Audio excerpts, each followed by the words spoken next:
Assalamualaikum warahmatullahi wabarakatuh. Nama saya Muhammad Luqman Hakim bin Nazli dan hari ini saya akan menceritakan tentang rehal. Apakah itu sebuah rehal?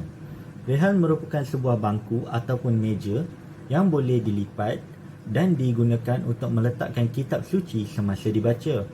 Rehal biasanya diperbuat daripada kayu dan dihias dengan menggunakan ukiran kaligrafi Islam dan arabesque motif. Rehal direka dalam bentuk yang boleh dilipat dan menjadikannya rata supaya mudah untuk dibawa ke mana sahaja dan disimpan setelah digunakan. Jadi, apakah karakteristik sebuah rehal? Apakah yang membuatkan rehal menjadi sebuah rehal? Menurut definisi Kamus Bahasa Melayu, rehal merupakan bangku ataupun meja yang boleh dilipat untuk meletakkan Al-Quran. Bagi mengelakkan Al-Quran diletakkan di atas lantai. Berdasarkan penerangan tersebut, keywordnya ialah meletakkan Al-Quran dan boleh dilipat. Berdasarkan penerangan tersebut, sesuatu benda boleh dianggap sebagai rehal jika ia mempunyai permukaan untuk meletakkan Al-Quran dan boleh dilipat menjadi rata. Bergantung pada masa, tempat dan kegunaan benda tersebut, rehal boleh direka dalam pelbagai rupa dan bentuk yang berbeza. Contohnya di tangan saya ialah sebuah rehal yang biasa dilihat di kawasan perumahan. Ianya sebuah rehal yang berbentuk X, diperbuat daripada kayu sepenuhnya dan menggunakan ukiran tebus tebuk. Ianya murah dan senang untuk didapati, ringan untuk dibawa ke mana sahaja dan mudah untuk disimpan. Selain daripada rehal ini, terdapat pelbagai jenis rehal lain yang boleh digunakan untuk membaca Al-Quran. Contohnya ialah rehal kotak yang digunakan untuk membaca dan menyimpan Al-Quran. Biasanya digunakan di dalam rumah dan sesuai digunakan sebagai hantaran perkahwinan ataupun hadiah kepada kawan-kawan. Selalunya mempunyai banyak ukiran kaligrafi dan motif kayu dikelilinginya. Seterusnya ialah rehal rak yang digunakan untuk pembelajaran. Biasanya dijumpai di kawasan sekolah dan masjid, murah dan senang untuk didapati, selalunya tidak mempunyai sebarang ukiran kaligrafi ataupun motif kayu. Dan akhir sekali ialah rehal moden yang direka untuk memegang Al-Quran, telefon dan tablet. Dalam kata lain, untuk pengguna moden. Lebih kecil dan nipis daripada rehal biasa, ianya juga lebih ringan dan diperbuat daripada pelbagai bahan lain selain kayu seperti plastik dan akrilik.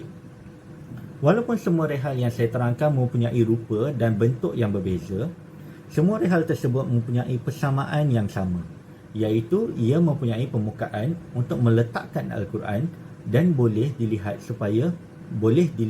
supaya mudah disimpan. Seterusnya, di manakah rehal digunakan?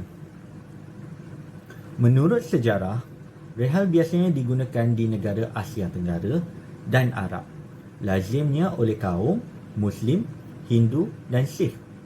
Rehal telah digunakan secara turun-temurun oleh kaum tersebut sebagai tempat meletakkan kitab suci mereka semasa dibaca, demi menghormati dan menjaga kitab suci tersebut.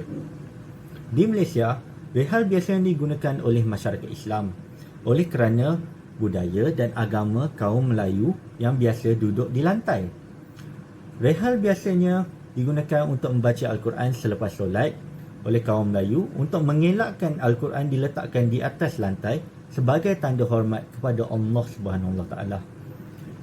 Tapi dalam kajian saya ini, saya tertanya-tanya, kenapa rehal tidak berapa digunakan di luar negara Asia Selatan dan negara Arab? Walaupun negara lain tidak mempunyai budaya dan agama Islam, rehal masih mempunyai pelbagai jenis kegunaan yang berbeza. Ianya merupakan barang yang boleh dihasilkan dengan kos yang rendah, mudah digunakan, dibawa, disimpan di mana sahaja ia berada. Kenapa ianya tidak digunakan di negara lain? Pada pendapat saya, rehal tidak digunakan di negara lain disebabkan perbezaan pemikiran, budaya dan agama di negara lain. Antara contohnya ialah budaya barat. Rehal digunakan di atas lantai, di mana penggunanya juga perlu duduk di atas lantai. Di budaya barat, Mereka tidak mempunyai tradisi tersebut dan mengelakkan diri mereka daripada melakukannya. Lantai dianggap sebagai tempat yang kotor. Mereka biasanya membaca kitab suci mereka di atas kerusi ataupun secara berdiri di dalam gereja bagi budaya barat. Membuatkan rehal tidak berapa bermakna di dalam negara barat. Secara kesimpulannya, rehal merupakan barangan harian yang digunakan oleh masyarakat Islam. Ia dapat memenuhi segala keperluan ia dibina dan merupakan satu produk yang sangat bagus. Itu sahaja daripada saya. Terima kasih.